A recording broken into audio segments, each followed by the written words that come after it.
Hi, I'm Michael Segovia with CPP, and many times when you're delivering a workshop, it's kind of nice to know how to draw a type table. In fact, you'll find that you need to draw a type table, and you won't have a resource in front of you to help you remember where each of the preference pairs go. So I thought I'd draw it for you.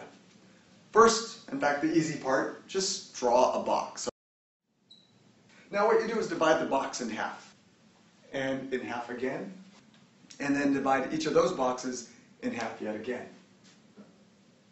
Now let me add in the important information, your preferences, starting with extroversion and introversion. Now, just the way to remember where this falls on the type table, it might sound like a bit of stereotyping as well. It's not meant to. Think about the northern and southern hemispheres. And if you think about the southern hemisphere, that's where it's warmer. And so people might be outdoors a little bit more. They might be in the extroverted world a little bit more. And by the way, that's where you find all the extroverted types on the type table, the southern part of the type table. Let me put that in now.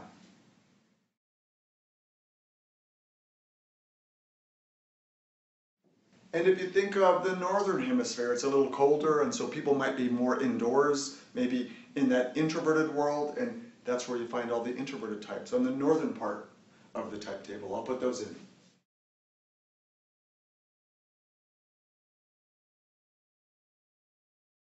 And there you have extroversion and introversion. Now to continue, we go to sensing and intuition. And I don't have a real cute way, if you will, to explain this. Just try to remember that sensing is always on the left, intuition is always on the right. Just like when you're talking about your preference pairs, you always go left to right, sensing or intuition. So you'll find all the sensing types here on the left. I'll put them in now.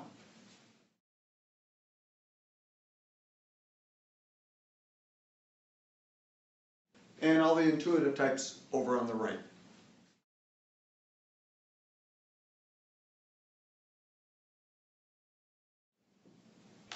Okay, we next come to thinking and feeling. And again, just a way to remember how they fall on the type table is to think about those who prefer thinking on the outside.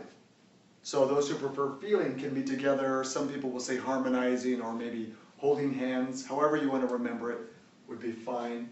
So again, thinking on the outside, feeling in the middle, going down.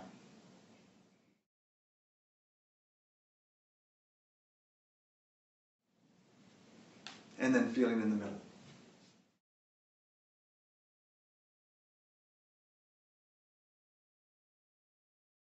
Now we just have the last preference pair to go. That's judging and perceiving. And the way to remember where judging and perceiving fall on the type table is to remember that judging is about coming to closure.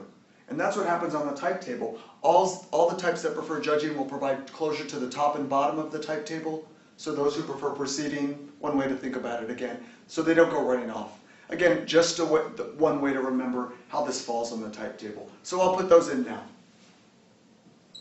So the top, and then the bottom. And then we get those who prefer perceiving going across in the middle. Here goes.